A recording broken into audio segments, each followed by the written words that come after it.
Palayamkottai friends hockey club சார்பில் அக்ஸ்பீரிஸ் நினைவு தினத்தை முன்னிட்டு முதலாவது மாநில ஆண்கள் ஹாக்கி போட்டி பாளையங்கோட்டை அண்ணா விளையாட்டு மைதானத்தில் வைத்து நடைபெற்றது.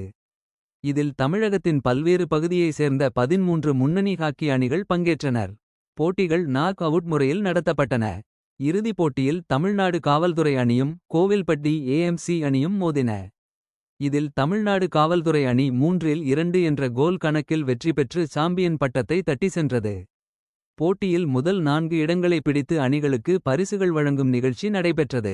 விழாவில் நெல்லை பல்கலை உதவி கல்வி முன்னாள் இயக்குனர் சண்முகநாதன், முன்னாள் விளையாட்டு அதிகாரி டாமினிக், ஊரக வளர்ச்சித்துறை செயற்பொறியாளர் ரெஜினால்ட், இந்திய உணவுக் கழக கணக்கு அதிகாரி விமல்ராஜ் ஆகியோர் பரிசுகளை வழங்கி பாராட்டினர். ஏற்பாடுகளை பிரண்ட்ஸ் ஹாக்கி கிளப் செயலாளர் பீர் அலி, பொருளாளர் பாபு மற்றும் நிர்வாகிகள் சிறப்பாக செய்திருந்தனர்.